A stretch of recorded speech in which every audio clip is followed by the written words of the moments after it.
Povo de Deus, a paz do Senhor Jesus, que maravilha estarmos aqui mais uma semana juntos, sintonizados para estudarmos mais uma lição da Escola Bíblica, nesta ocasião a lição de número 11, baseada no capítulo 17 do Evangelho segundo João.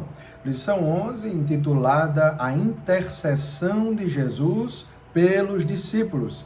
Será que Jesus intercedeu somente pelos discípulos da época? Será que Jesus orou somente por Pedro, por Tiago, por João, por Filipe, por Bartolomeu? Será? Ou esta oração intercessória, essa intercessão de Jesus abrange-nos atualmente?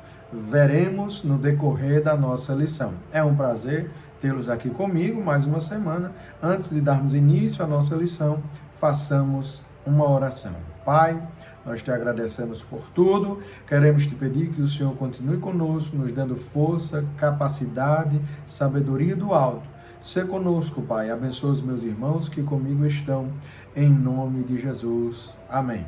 Lição 11, a intercessão de Jesus pelos discípulos. O texto áureo da nossa lição está baseado em João, capítulo 17, versículo 3.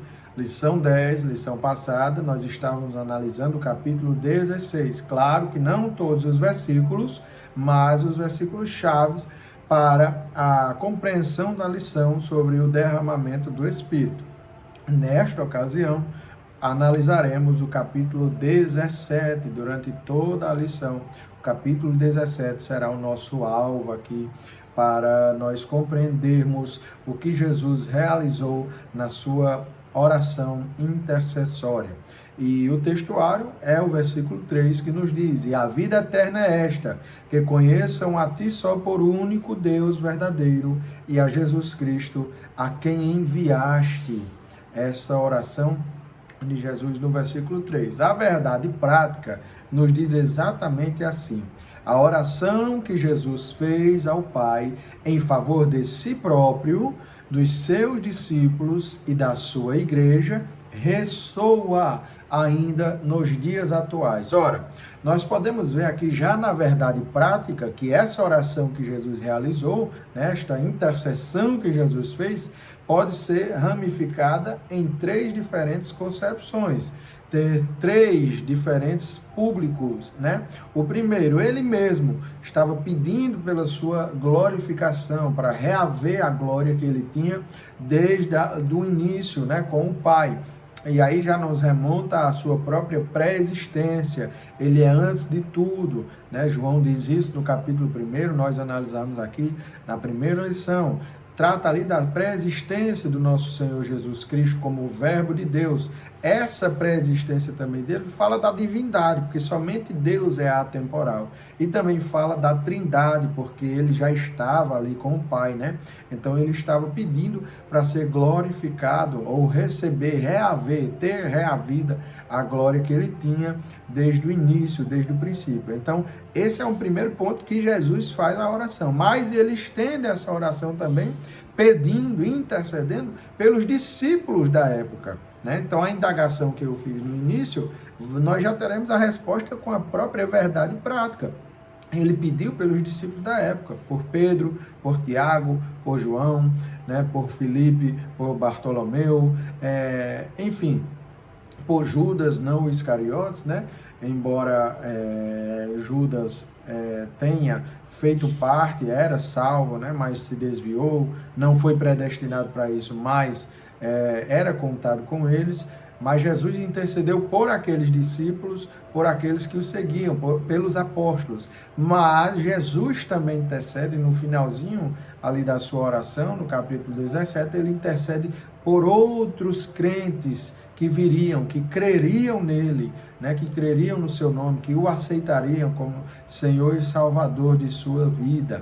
Então, esses outros crentes também estão inseridos nessa intercessão. Jesus orou por nós, Jesus intercedeu por nós, ainda antes que nós tivéssemos o aceitado, antes mesmo de nós nascermos, tendo em vista aí os milênios que se passaram, mas Jesus já intercedeu por nós. E essa intercessão, essa oração que ele realizou, ela ressoa ainda nos dias atuais, impactando os crentes que ainda crerão nele. Esta oração terá efeito. Então, olha que maravilha esta verdade prática. A leitura bíblica em classe está subordinada no capítulo 17, os versículos 1 a 3, versículo 11, 12, e aí nós leremos a partir do 11 até o versículo 17.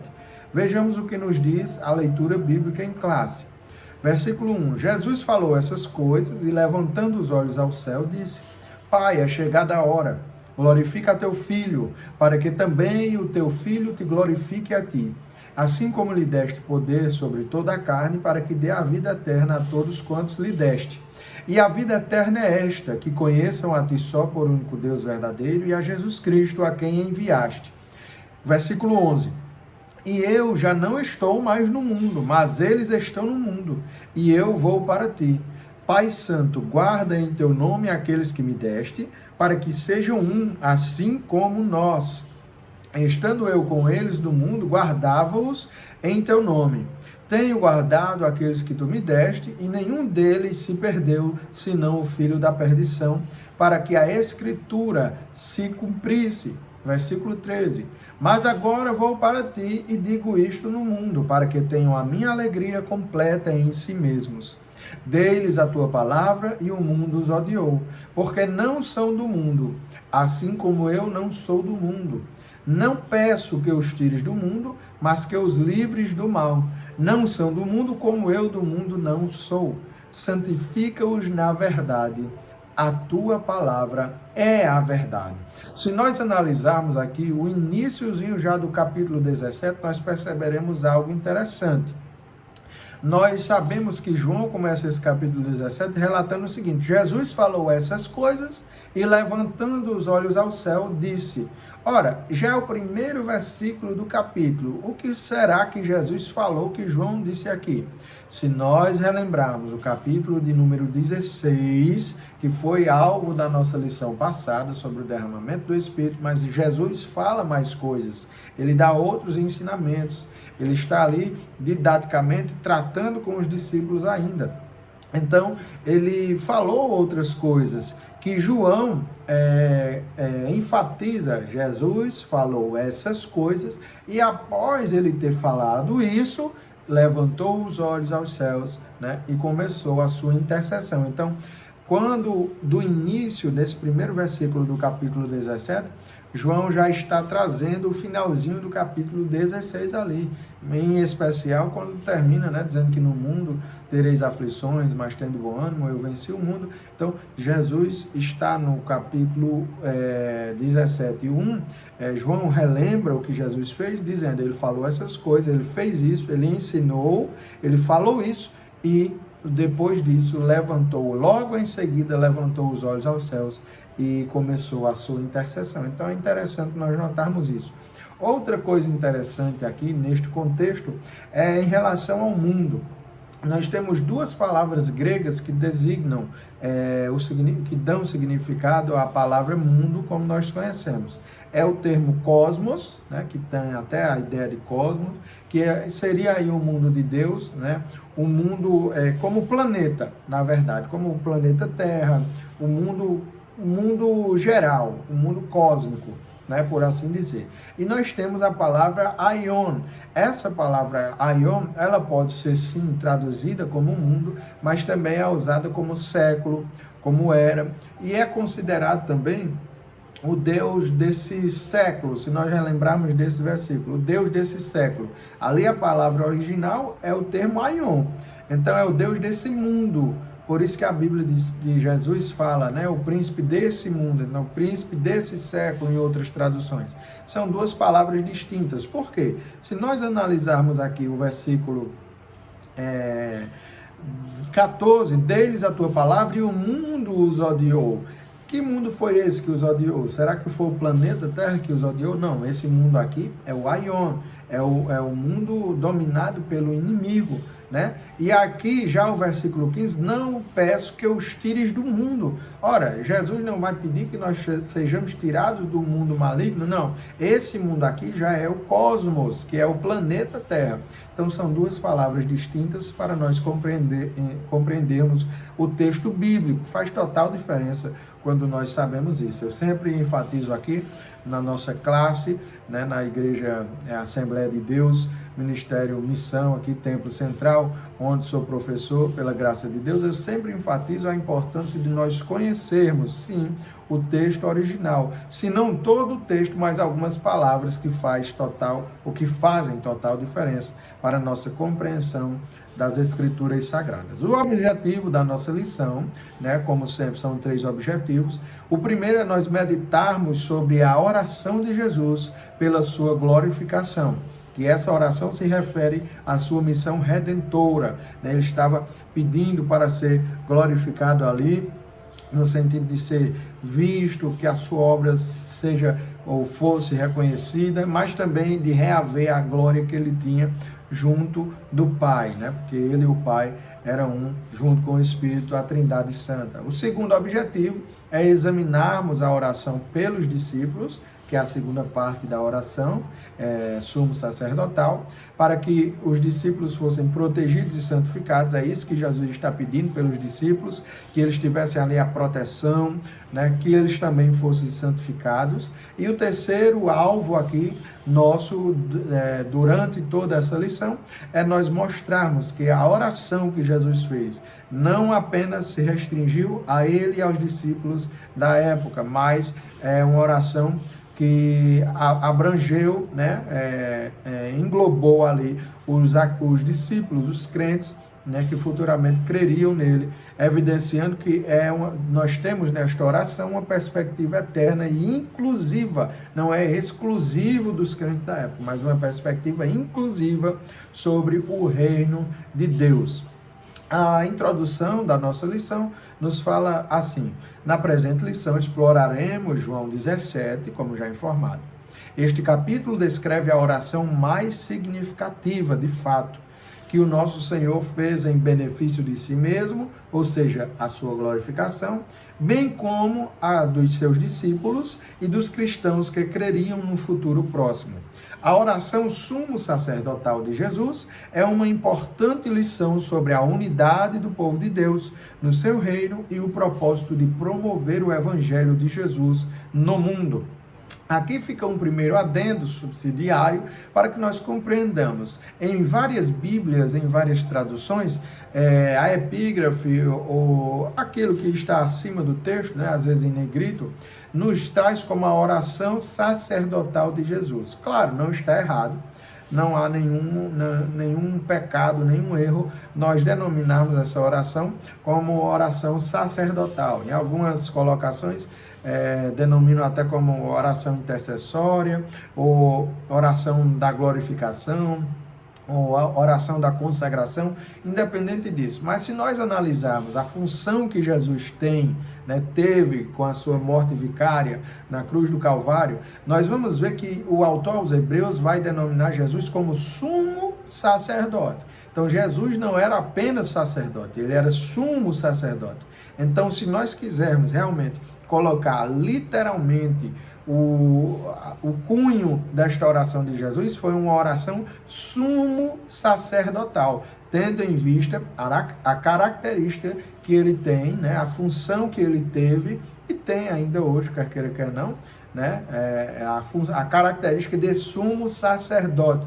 Ele é sumo sacerdote, né, ele é sumo sacerdote nosso, segundo a ordem de Melquisedeque. A Bíblia vai nos mostrar assim. Então, é uma oração sumo sacerdotal. Foi uma oração realizada pelo sumo sacerdote de nossas vidas, o nosso Senhor Jesus Cristo. Então, apenas esse adendo nessa colocação sobre Jesus ser o nosso sumo sacerdote. Tópico de número 1 vai nos falar sobre a oração de Jesus e a sua glorificação. Ponto 1. A oração de Jesus. A oração feita por Jesus em João 17 é considerada a última oração. Claro, depois disso, ele não faz mais oração assim pública. Claro que nós sabemos que ele vai orar ali intimamente, vai ao Getsemane e tudo, mas oração pública assim, visível, né? Perceptível pelos demais, foi essa última oração no capítulo 17, né? E é considerada também a maior por muitos, e eu também faço parte destes, que considera esta oração de Jesus como a maior intercessão que ele faz antes da sua prisão, se nós analisarmos, né, o capítulo de João, do versículo 1 ao versículo 26. Só que nós temos aqui pontuações que vai nos fazer entender essa oração, se nós dividirmos em 3 tópicos importantes, para nós compreendermos os alvos que Jesus estava querendo, assim como nós apresentamos agora há pouco os objetivos da nossa lição de número 11, Jesus também teve ali na sua intercessão alguns objetivos. Primeiro, ele ora por si, né? Nós podemos analisar isso do versículo 1 ao versículo 5, né? Focando ali na sua glorificação mútua com o Pai. Segundo, ele ora pelos discípulos, os discípulos da época, Pedro, Tiago, João, André, Filipe, Bartolomeu e os demais, Natanael ou Nataniel. Isso aí nós podemos perceber do versículo 6 ao 19, né? E o foco desse pedido era proteção, santificação e para a obra missionária que os discípulos realizariam ali, né? Tendo em vista a grande comissão que os discípulos realizam, né? Jesus também orou para que eles pudessem realizar tal obra missionária que é a função precípua da igreja. E em terceiro ponto, né, essa intercessão pode ser subdividida na terceira pontuação, como quando ele ora por todos os crentes que creriam em seu nome, ali enfocando o quê? A unidade, o amor e a comunhão com Deus, que não se restringiu apenas aos discípulos da época, mas que abrangeu todos os demais crentes que creriam em seu nome. O nosso ponto de número 2 vai falar sobre a oração de Jesus pela sua glorificação. A expressão "é chegada a hora" marca um momento histórico do cumprimento da profecia mais antiga da história, proferida pelo próprio Deus em Gênesis 3,15, ali da semente da mulher, né? Haveria o esmagamento da cabeça da serpente, né? A semente da serpente feriria o calcanhar, mas a semente da mulher, né? Ali no hebraico vai falar ele, né? O termo ele esmagará, no caso esmagaria a cabeça da serpente. Então essa profecia, quando Deus fala já a Eva, né? E a serpente também, essa hora dessa profecia era chegada, por isso que Jesus fala sobre "é chegada a hora", né, dessa ação vicária da sua morte na cruz do Calvário e a posterior glorificação, quando ele ressurgiu dos mortos, né, ressuscitando ao terceiro dia, essa profecia se cumpre. Já a expressão "glorifica a teu filho" revela a certeza que Jesus tinha sobre cumprir sua missão e o desejo de recuperar todo o poder que havia renunciado, esvaziou-se, né? Esse mesmo, ele se esvaziou, não teve por usurpação ser igual a Deus, ele renunciou. Não que ele tenha ficado sem esses atributos, nós já vimos na lição passada, na revista passada, que ele não perdeu os seus atributos divinos, tendo em vista que não tem como Deus perder tais atributos, mas ele não fez usufruto destes atributos. Então ele havia renunciado isso, e agora ele estava recuperando, pedindo para ser glorificado, para recuperar, de modo que ele de fato o recuperou, porque ele mesmo disse, né? Eu dou a minha vida e eu mesmo torno a tomá-la. Somente Deus tem esse poder. Nós não podemos nos olvidar de que a lição, a revista trimestral, vai falar sobre o Verbo se fez carne, né? Jesus sob o olhar do apóstolo do amor. Nós não podemos esquecer que ele é o Verbo de Deus, ele é Deus, né? No princípio era o Verbo, e o Verbo estava com Deus, e o Verbo era Deus, o Verbo é Deus. Então somente Jesus, de fato, poderia ter feito o que fez e realizou o que realizou, porque ele é Deus. Então, ele estava recuperando, né, o poder que havia renunciado quando desceu na terra. Nesta oração, Jesus revela ainda que recebeu do Pai poder sobre toda a carne e pode dar a salvação a todos que nele crê, conforme a gente vê no versículo 2 do capítulo em questão. O tópico do número 3 vai nos falar sobre a mesma glória com o Pai. O termo aquela glória revela que verdadeiramente Jesus possui a mesma essência divina e é um com o Pai, conforme o versículo 5 do capítulo 17. Jesus declarou que antes do mundo existir, ele já estava com o Pai, e com isso temos a prova que ele elaborou realmente com o Pai e com o Espírito Santo, né, o plano da salvação. E isso confere com o que está escrito em Apocalipse 13, versículo 8, e com o que Paulo escreve em Efésios capítulo 1, versículo 4. Vejamos o que está escrito em Apocalipse 13, versículo 8. Olha o que João, o próprio autor, João também escreve em Apocalipse 13, 8. Ó. E adoraram-na todos os que habitam sobre a terra, esses cujos nomes não estão escritos no livro da vida do Cordeiro, e foi morto, que foi morto desde a fundação do mundo. Então ali já estava prefigurando a obra salvadora, porque ele foi morto, né? Claro que ele morreu quando veio ao mundo e de fato foi condenado à morte de cruz e padeceu na cruz do Calvário, né? E morreu ali e ressuscitou ao terceiro dia. Mas esta ação já estava prefigurada desde a fundação do mundo. Por isso que João escreve isso, né, fazendo distinção para aqueles que não creram em Jesus, né, aqueles que adoraram a besta. Já em Efésios, capítulo de número 1 e versículo de número 4, olha o que Paulo nos diz. Efésios 1:4, ele vai dizer o seguinte: como também nos elegeu nele antes da fundação do mundo, para que fôssemos santos e irrepreensíveis diante dele em amor. Então, antes da fundação do mundo, nos remete à pré-existência do verbo divino. Ele é um verbo pré-existente, ele estava antes da fundação do mundo. Se nós relembrarmos lá, quando o próprio Deus, ou quando a própria Trindade, porque ali é a Trindade, né? O termo Elohim, no hebraico, dá a ideia do plural no sentido da variação do termo Elohá, né? Que Elohá é o termo para singularizar o nome Deus, né? O substantivo Deus. Só que Elohim não. Quando é usado ali Elohim, quando Deus diz façamos ali no plural, é porque é a presença da Trindade. E essa Trindade divina, ou seja, as três pessoas sendo Deus, né? Elas estavam em coparticipação na criação do homem e também na obra salvadora. Porém, Jesus foi aquele que, com dupla natureza, né? A união hipostática, homem e Deus, ele foi o único que executou e que morreu na cruz do Calvário, embora o Deus Pai e o Deus Espírito Santo também tenham participado dessa ação. Então, esta declaração, né, antes do mundo existir, prefigurando a sua pré-existência.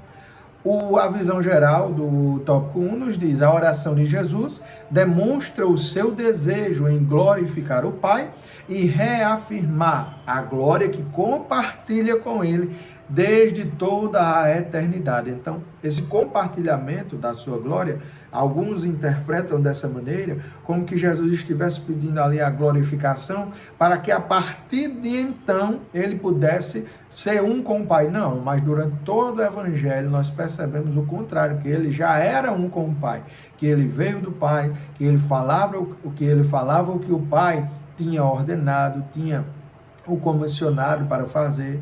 Ele já era um com o Pai, de modo que ele declara isso: eu e o Pai somos um.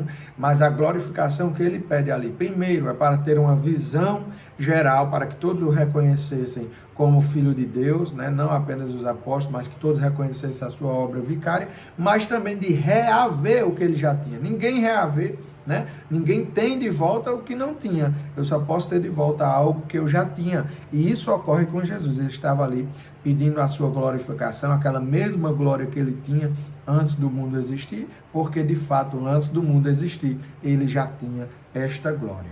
Nós vamos para o tópico de número 2, que vai nos falar sobre a oração de Jesus pelos discípulos. O ponto 1 nos diz intercessão pela proteção dos discípulos.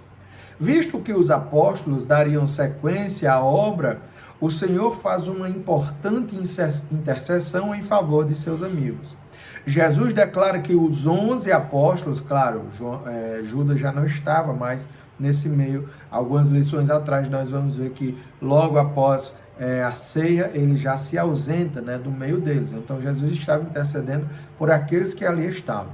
Jesus declara que os 11 apóstolos que com ele estavam crerão na verdade. De fato, Judas não creu, porque se tivesse crido não teria feito o que fez. Só que fica aqui um parênteses, Judas não foi predestinado para isso. Ele apenas escolheu, ele não resistiu à tentação. Mas poderia ocorrer, como nós já dissemos lições passadas, com qualquer um, com Pedro, com João, com Tiago, qualquer um. Mas foi, infelizmente, com Judas, de modo que ele foi para o que estava reservado para quem o fizesse, não que ele tinha sido reservado para esta obra. Fechando parênteses, retomando aqui. Após expor a genuína fé dos 11 apóstolos, Jesus intercede ao Pai pedindo a proteção deles e revelando a triste realidade de que não intercede pela humanidade que está na maldade. É importante nós analisarmos isso, porque se nós pegarmos o versículo de número 9 de João, João 17, 9, a partir do 9, melhor dizendo, nós vamos ver que Jesus diz exatamente assim, eu rogo por eles, não rogo pelo mundo, mas por aqueles que me deste, porque são teus. Então Jesus estava enfatizando ali, eu rogo por estes aqui que tu me deste, esses que creram em mim, esses que estão sendo fiéis, esses que são falhos, são frágeis, são pecadores, sim, mas que creram em mim, que aceitaram a mensagem que eu estou trazendo. Então Jesus não está intercedendo ali pelo mundo, pelos pecadores todos. Claro e evidente que a sua obra salvífica foi para todos, a graça se há manifestado a todos os homens. Paulo fala isso a Tito. Mas esta oração aqui intercessória de Jesus não estava sendo destinada a toda a humanidade, não. Era pelos discípulos e aqueles que creriam nele depois. Mas é importante nós fazermos essa distinção para que muitos não caiam naquele mesmo laço de dizer, não, Jesus já orou por mim, eu posso continuar a minha vida da mesma maneira como está, errônea, andando dissolutamente. Não, Jesus orou pelos discípulos da época, orou pela sua glorificação, pelos discípulos da época e por aqueles que o aceitariam. A humanidade por completa não, nós podemos ver isso no decorrer da lição, e eu já li aqui o versículo 9, que é o versículo chave, onde Jesus mesmo faz essa afirmação. Triste, sim, sabendo da incredulidade do povo, mas algo realmente necessário de ser entendido. Então Jesus revela que a proteção de Deus tem a finalidade de manter a unidade dos discípulos, E portanto, quem ama a união por Deus é protegido. Quem ama a união por Deus é protegido. Então, quem aceita a Jesus, então tem essa proteção. Não é para qualquer um. De fato que Jesus não é um garçom que só dá a quem pede. Não, ele também faz exigências, ele também cobra deveres que nós devemos realizar, o que o homem deve realizar para receber as bênçãos. Assim nós aprendemos também na lição do ano passado sobre as promessas de Deus. A promessa está disponível, mas eu tenho que cumprir algumas coisas para que essas promessas estejam sobre a minha vida. O ponto 2 nos fala sobre os discípulos que receberam a palavra. Os 11 apóstolos tiveram o rico privilégio de terem os seus testemunhos de fé confirmados pelo próprio Senhor Jesus. Olha que maravilha, que coisa impactante. Eles tiveram o privilégio grandioso de terem os seus testemunhos de fé, a sua fé sido exaltada ali, reconhecida pelo Senhor Jesus. E isso aí nos lembra, né, no Antigo Testamento, quando Deus deu testemunho de Noé, de Daniel e de Jó, né? Isso aí nós podemos encontrar em Ezequiel, capítulo 14. Ele vai falar do versículo 14 no versículo 20. Vamos ler a Bíblia Sagrada. Ezequiel 14, do versículo 14, olha o que Deus diz. Ainda que estivessem no meio dela, estes 3 homens, Noé, Daniel e Jó, eles, pela sua justiça, livrariam apenas a sua alma, diz o Senhor Jeová. E o versículo 20, ainda que Noé, Daniel e Jó estivessem no meio dela, vivo eu, diz o Senhor Jeová, que nem filho nem filha eles livrariam, mas só livrariam a sua própria alma pela sua justiça. Olha que maravilha! Deus ali dando testemunho de Noé, de Daniel, de Jó, que foram homens justos, que foram amigos dele, que foram homens tementes, homens íntegros. Então, que maravilha é quando Deus nos conhece, nos chama pelo nome e reconhece que a nossa fé, mesmo diante das nossas falhas, né, que nós não somos infalíveis, não, nós somos falíveis, mas mesmo diante das nossas falhas, Ele reconhece que nós temos fé suficiente para crer nele e queremos mudar de vida. Então, extraindo já essa lição para a nossa vida, para a nossa aplicação pessoal, que nós tenhamos a fé a ponto do Senhor reconhecer, né, nesta fé, que Ele tem vez, que Ele tem primazia, que Ele pode de fato, né, fazer em nós morada, que o Espírito Santo habite em nós e que essa fé, por conta da intercessão que Jesus já fez por nós, ela seja uma fé genuína, uma fé verdadeira, uma fé balizada, uma fé sem vacilo. Então Deus deu testemunho de Noé, Daniel e Jó, conforme Ezequiel 14, e o Senhor Jesus deu testemunho dos 11 apóstolos que com ele estavam, conforme João 17, do 6 ao 8. Então Jesus revela que a fé que havia no coração dos 11 era uma fé genuína. Ora, eles pediram anteriormente, né, para que o Senhor os aumentasse a fé, e Jesus mesmo os chama de homem de pequena fé, mas aqui Jesus está reconhecendo que a fé deles estava progressivamente, né, aumentando, o crer deles estava aumentando, uma crença progressiva, porque de fato é isso que acontece na vida, na caminhada cristã. Há uma progressão, né, na nossa caminhada, e a nossa fé vai aumentando ao longo dos dias, conforme nós vamos tendo experiências com o nosso Deus, com o nosso Senhor.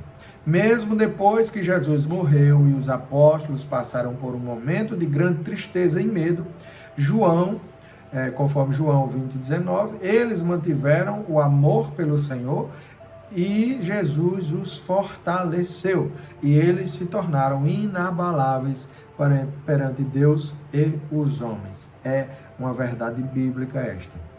Ponto 3 do tópico 2, protegidos do mundo. Existem 3 verdades nos versículos 14 e 15.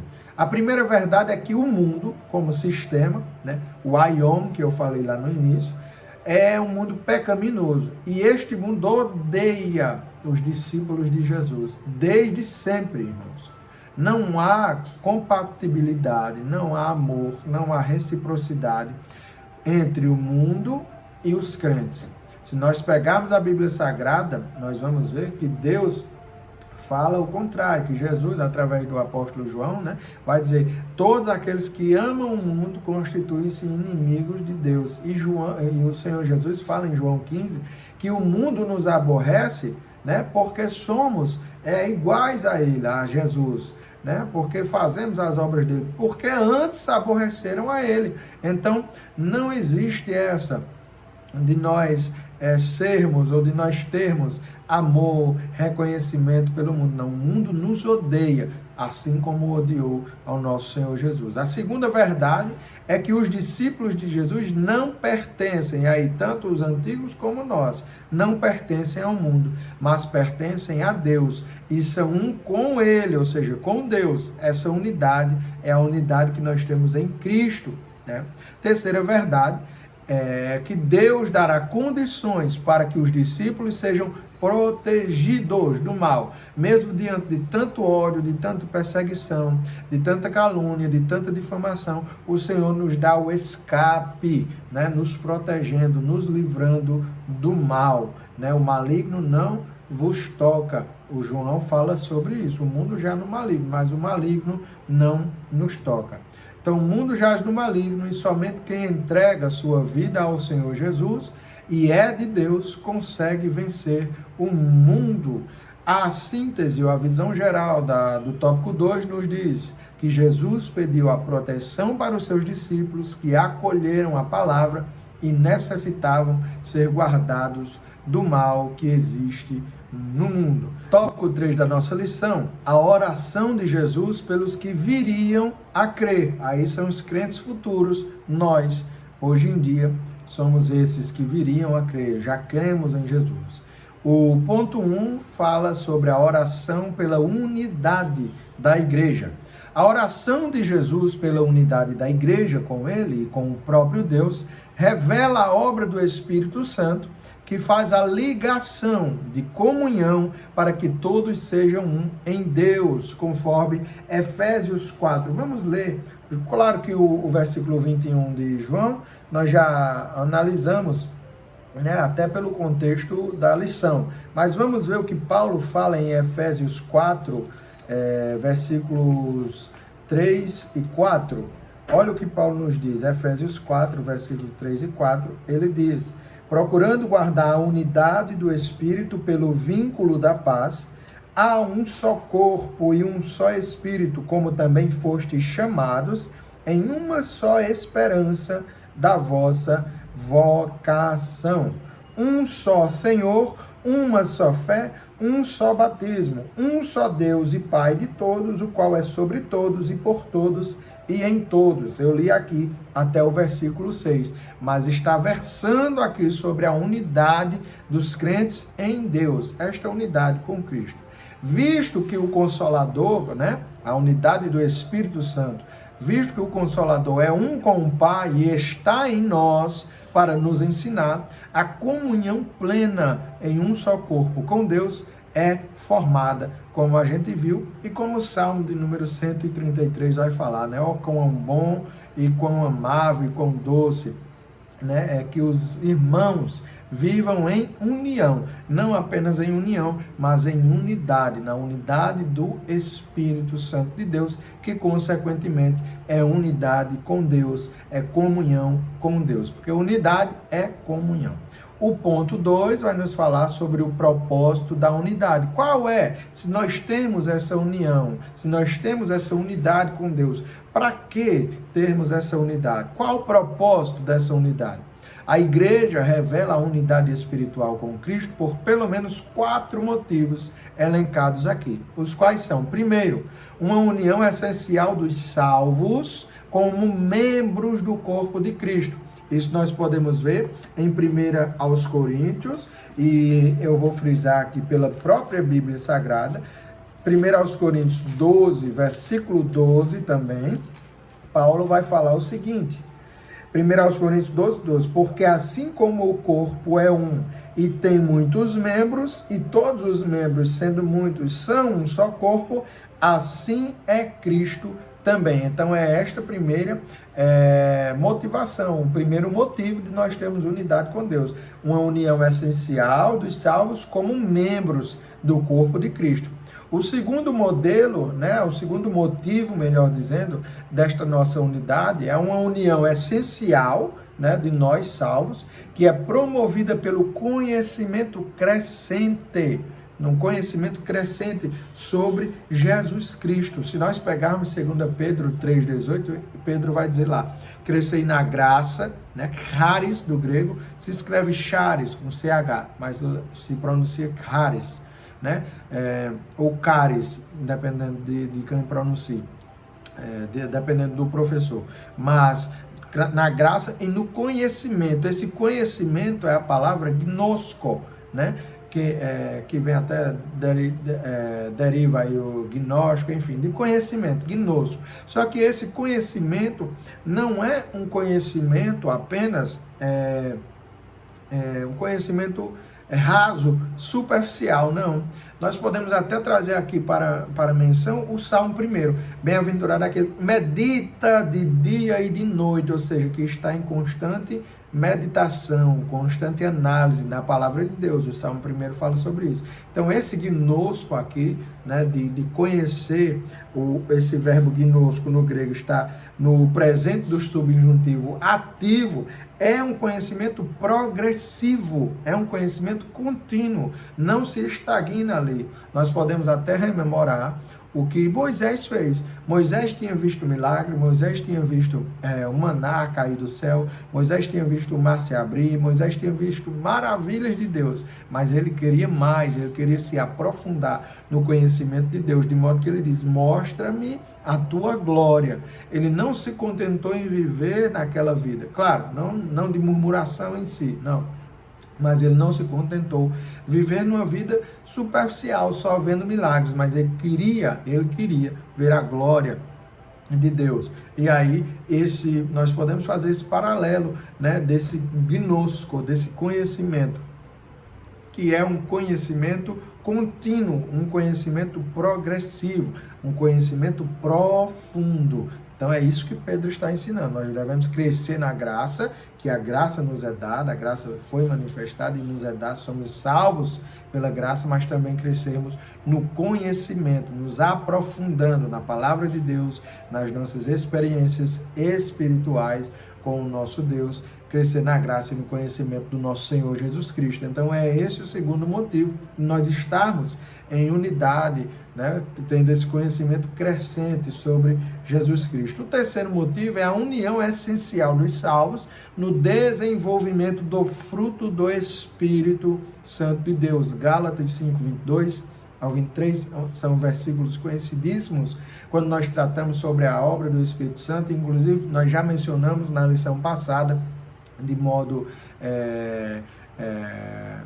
próprio, né, sobre o fruto do Espírito Santo, amor, longanimidade, paz, benignidade, né, mansidão, domínio próprio, enfim, são frutos ou fruto, né, vamos dizer assim, alguns dizem até é um fruto com 9 sabores diferentes. Sim, de fato, é um fruto com 9 sabores diferentes. Então, o exercício, né, a nossa modificação de vida, a nossa mudança de vida baseada nesse fruto do Espírito também é ou faz parte da nossa unidade com Cristo, como igreja, como sendo corpo, como aqueles que conhecem, como aqueles que desenvolvem o fruto do Espírito Santo. E o quarto e último motivo aqui elencado é a união essencial dos salvos manifestada na glória como filhos de Deus e detentores da vida eterna. E aí, nessa ocasião, já é o próprio versículo da nossa lição, o versículo 22, quando a palavra de Deus vai nos falar: e eu dei-lhes a glória que a mim me deste, para que sejam um, como nós somos um. Essa glória aqui não é a mesma glória que Jesus tem, é óbvio, é claro, fica evidente para nós. Mas que nós temos glória em si por parecermos com Jesus, sim. Inclusive, um pedido que deve fazer parte da nossa vida é pela nossa glorificação, que ocorrerá como? Como essa glória ou essa glorificação ocorrerá em nós? Dado o arrebatamento da igreja, quando formos transformados. Aqueles que morreram serão ressuscitados primeiro, ressuscitarão primeiro, né? Subirão ao encontro do Senhor nos ares. E nós, os que estivermos vivos, seremos igualmente transformados, glorificados, teremos um corpo tal qual ao de Jesus quando glorificado. Então nós seremos glorificados também. Porém, essa glória que nós temos, né, esse apreço, essa visibilidade que nós temos, não é, em hipótese alguma, igual a de Jesus, porque a glorificação dele é diferente, tendo em vista que ele é o próprio Deus, que ele é o Deus Filho, que ele é parte integrante da Trindade, como a segunda pessoa da Trindade. Então, esse é o quarto motivo da nossa unidade, né? O propósito da unidade em nossa vida. E o último ponto é o terceiro ponto do nosso tópico 3, que vai nos falar sobre a oração por encorajamento à unidade. a oração de Jesus em favor da perfeita unidade revela que o grande propósito de Deus é a perfeita união com os seus filhos, né? E ele descerá com o tabernáculo, e eu chamarei, eles serão meus filhos, e eu serei seu Deus. Então o propósito de Deus sempre foi esse: estar em perfeita comunhão, estar em perfeita união, estar em perfeita unidade com os seus filhos, com o seu povo. Foi com Israel e agora, claro, que com a obra da salvação, abrange também todos aqueles que aceitam a Jesus, sejam gregos, sejam judeus, sejam bárbaros, sejam citas, enfim, qualquer homem, qualquer nação, qualquer ser humano pode obter a graça de estar em comunhão com Deus, em aceitando Jesus como seu Salvador. E aí o apóstolo Paulo eu mencionei aqui nesse slide, que o apóstolo Paulo ensinou sobre essa união, dizendo que há um só corpo e um só Espírito, como eu li. Como também foste chamados em uma só esperança da vossa vocação. Um só Senhor, uma só fé, um só batismo, um só Deus e Pai de todos, o qual é sobre todos e por todos e em todos vós. Isso está em Efésios 4, do versículo 4 ao versículo 6, conforme eu li agora há pouco na própria Bíblia Sagrada. O salmista Davi já havia recebido a revelação da perfeita unidade de Deus e seu povo em um só corpo, e por isso escreveu o Salmo 133. Ó, quão bom, quão suave é que os irmãos vivam em união, em unidade. A visão geral do nosso tópico 3 fala o seguinte: Jesus fez uma oração pela unidade da igreja, promovendo a comunhão entre aqueles que viriam a crer. Então, ele orou naquela época, há quase 2000 anos atrás, ainda não atingimos, 2033 é que nós estaremos aí completos, né? 2000 anos atrás, há quase 2000 anos atrás, ele fez essa oração por ele, pela sua glorificação, como já explicitado aqui na lição, pelos discípulos da época, mas também nos incluiu, nós, crentes atuais, ele incluiu nesta oração, né? Então, promoveu essa comunhão mútua, né? Chega até ser um pleonasmo, comunhão mútua, sim, porque houve a comunhão com os crentes da época, basta nós lermos Atos dos Apóstolos, e vai ser objeto de estudo do nosso próximo trimestre, a igreja em Atos dos Apóstolos. Nós vamos ver que a igreja vivia em comunhão, em unidade, em união, no partir do pão, na oração, na perseverança, mas essa comunhão foi também promovida para os crentes de outras eras, de outras épocas, né, de séculos depois, de modo que nos atinge até hoje essa comunhão, e nós fazemos parte dessa mesma comunhão, os crentes que viriam a crer, que somos nós e os demais. A conclusão nos diz o seguinte: é extraordinário perceber que a oração sumo sacerdotal, né, ou a oração sacerdotal de Jesus Cristo, continua a ressoar nos dias atuais de fato. Fazemos parte do corpo de Cristo, e esse privilégio deve nos manter cientes da nossa função no reino de Deus.